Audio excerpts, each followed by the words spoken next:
Welcome to the second day of Holy Week. It's Monday, and this is the set reading. When it was almost time for the Jewish Passover, Jesus went up to Jerusalem. In the temple courts he found people selling cattle, sheep, and doves, and others sitting at tables exchanging money. So he made a whip out of cords and drove all from the temple courts, both sheep and cattle. He scattered the coins of the money changers and overturned their tables. To those who sold doves, he said, "Get these out of here. Stop turning my Father's house into a market." And his disciples remembered that it is written, "Zeal for your house will consume me." So today we mark that famous story, but I think a bit about that story that perhaps is overlooked or not recognized is that the temple of Jesus' day had various courts to it. There's one for Jewish men, one for Jewish women, one for the priests, and one for Gentiles. One to accommodate those who somehow had been captured by Israel's story and by Israel's God, and they too came to worship.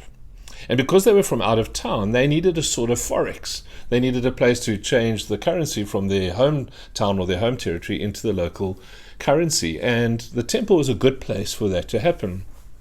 At the same time, they weren't going to travel with their sacrifices. So they would have wanted to purchase a sacrifice. And by the way, this would have also been true for Jewish people coming from out of town. They would have wanted to purchase a sacrifice that they could make so they didn't have to travel with the animals all the way. So in truth, at its heart, this idea of a currency exchange and making sacrifices available to people who needed it was actually a very kind thing to do. But as so often happens in human practice, and we see it over and over again, good intentions can become corrupt. So what began probably as just an act of sheer kindness gets turned into something where people are being exploited, where people are being ripped off, and the focus of it moves away from worship and turns into, as Jesus describes, it turns the temple into a marketplace instead of primarily being a place of worship. And this provokes the anger of Jesus, this famous angry moment of Jesus. But there's a second thing here that I want us to notice in all of the drama. What we witness in the story is Jesus protecting not just his own people. He's not just taking a run, as we so often see in other parts of the gospel. It feels like the religious leaders of the day. What Jesus is doing in the story is he's protecting the Gentiles, the people who are not part of the faith of which he is a rabbi. He's protecting the Gentiles. He's guarding this place and this process that would have substantially included Gentile people. And then what's wonderful about this is John puts this famous story, as we mentioned in church a couple of weeks ago, John puts it right at the beginning of his gospel, not later like some of the other gospel writers do. And I think John does that because he wants us to know that the Jesus we're going to meet in the rest of his gospel is a Jesus who is for everyone. Not just for some, not just for one kind of a people, not just for one race, not just for one nation, but Jesus is for everyone. We see the extravagance of Jesus' love. We see what in the next chapter we're going to hear, that God so loved the world.